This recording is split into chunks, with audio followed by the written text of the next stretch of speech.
Será que para ganhar muita grana você precisa correr risco?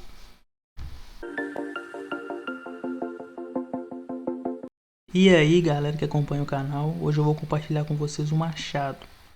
Enquanto eu procurava um material sobre dividendos, eu encontrei o livro High Returns from Low Risk, do autor Pim Van Vliet, que é doutor em finanças e eu curti demais. A ideia do livro é te convencer de que investindo em ações mais seguras, no longo prazo você tem um retorno muito maior do que investir naquelas voláteis e que variam muito. Mas o que é ser uma ação conservadora? Bem, o autor ele usou a variação de preço da ação em um ano para falar se ela é conservadora ou não. Então, uma baixa variação de preço em um ano indica uma empresa que é mais segura, né? Com menos risco, mais conservadora.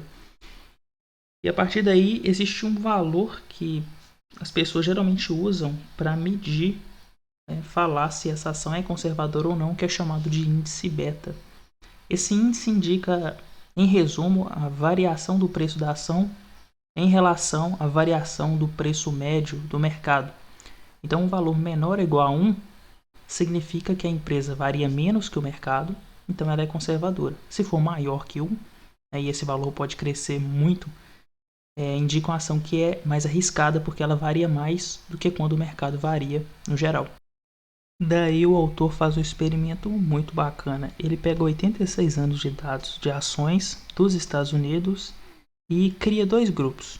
Um com as 100 ações mais conservadoras e um com as 100 ações mais arriscadas, com base, naquela variação que a gente falou.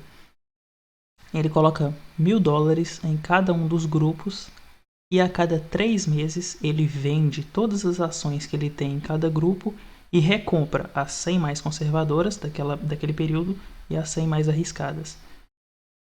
No final dos 86 anos, começando com $1.000 em cada, ele acaba no grupo de menos risco com $395.000 e no grupo com as mais arriscadas com apenas $21.000. Eu fiquei bastante surpreso com esses valores, mas no livro ele rebate isso de todo jeito. Ele coloca um período menor, tipo 20 anos, e mesmo assim acaba que a de menos risco ganha da de mais risco. E o autor explica isso de forma bem simples. As ações de baixo risco fazem você perder menos dinheiro nas épocas ruins do mercado. Então, por exemplo, o autor coloca lá 3 tipos de mercado que ele considera que existem, né? Tem o mercado que ele chama de moderado, no qual as ações conservadoras vão ganhar um pouquinho mais que as arriscadas ao ano. Tem o mercado de alta, que ele considera uma tristeza, né? Porque as ações arriscadas elas vão sim ganhar mais do que as conservadoras, né? E existe o que é o segredo aqui, que é o mercado de baixa. No mercado de baixa, as ações conservadoras elas performam menos pior do que as arriscadas. Dessa forma, o investidor ele não vai quebrar. E é por causa disso que no longo prazo ele vai ter mais capital se investir nas ações conservadoras. E por fim, o autor dá mais 2 variáveis para a gente ficar de olho.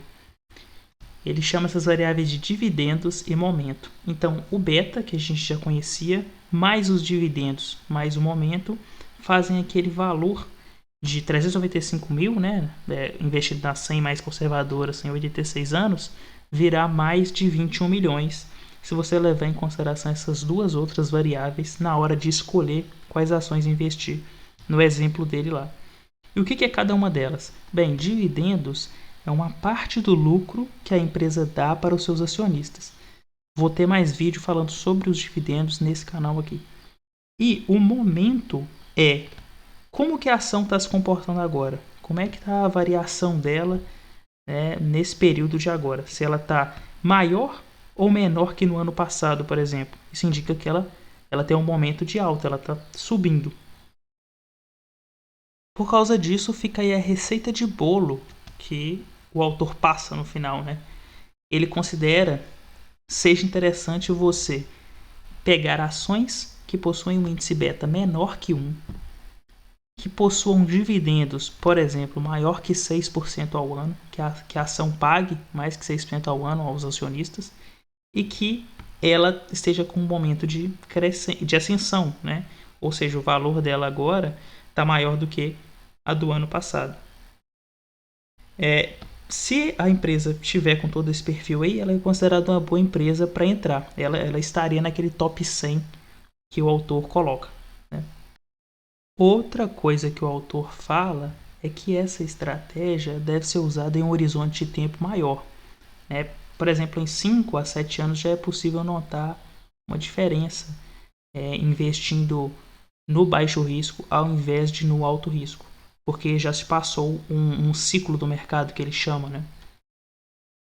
Bem, lembrando aqui que eu tentei mostrar um resumo superficial do livro, mas o autor, né, no livro, ele entra muito mais na discussão do que é risco, que a gente tanto fala, e ele conta um pouco da história dele como gerente de um fundo de investimentos. Infelizmente eu não achei o livro em português, o link dele para postar aqui, mas na descrição do vídeo eu tenho o link do livro em inglês, caso você queira se aventurar, daí você já aprende finanças e uma nova língua, quem sabe, né? Espero que esse material tenha ajudado vocês. Pretendo trazer mais conteúdo sobre dividendos no canal, portanto não deixe de se inscrever. E lembre-se, investir não é só legal, é fundamental. Um abraço e tchau.